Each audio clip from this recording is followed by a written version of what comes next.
உங்கள் வீடு தேடி வரும் அரசு. உங்களுடன் ஸ்டாலின்.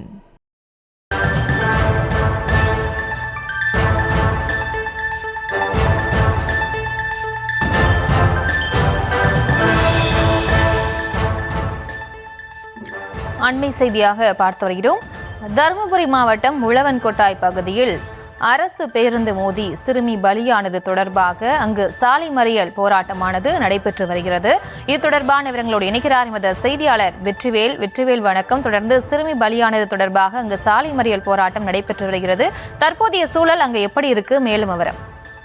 வணக்கம் பிரியங்கா. அதாவது பார்த்தோம்னா தருமபுரி மாவட்டம் நூலல்லி அருகே இருக்கக்கூடிய உழவன்கோட்டை கிராமத்துல நகர பேருந்து தினமும் இயக்கப்பட்டு வருது. இந்த பேருந்து தேவராஜ் என்பவர் ஓட்டுநராக பணிபுரிந்து வந்திருக்காரு. இந்த நிலையில் அந்த பேருந்து உழவன்கோட்டையிலிருந்து தருமபுரி நகரம் நோக்கி வந்திருக்கு. அப்போ அந்த பேருந்து ஸ்டேரிங் கட் ஆனதால் ஓட்டுநருடைய கட்டுப்பாட்டிலிருந்து அருகே இருக்கக்கூடிய சாலையோடு இருக்கக்கூடிய அந்த ராமு என்பவருக்கு சொந்தமான வீட்டின் மீது பயங்கரமா மோதுது. இந்த மோதல் அந்த வீட்டில் இருக்கக்கூடிய சாமான்கள் அனைத்தையும் அந்த பீரோ, கட்டில் மற்றும் அதில் இருக்கக்கூடிய பண்ட பாத்திரம் எல்லாம் நொறுங்கிடுது. இது மட்டும் இல்லாம அந்த வீட்டின் முன்னாடி விளையாடி கொண்டிருந்த நரசிம்மன், மோனிகா தம்பதியினுடைய மகள் ஆத்விகா. இந்த குழந்தை 4 வயசு தான் ஆகுது. அந்த குழந்தை விளையாட்டு இருக்கும்போது அந்த பேருந்து பயங்கரமா மோதுது. இது படுகாயமடைந்த தேவராஜ் மற்றும் அந்த குழந்தை ஆத்விகா 2 பேரும் அங்க இருக்கக்கூடிய பொதுமக்கள் 108 ஆம்புலன்ஸ் மூலம் தருமபுரி அரசு மருத்துவக் கல்லூரி மருத்துவமனையில் சிகிச்சைக்காக அனுமதிக்கிறாங்க.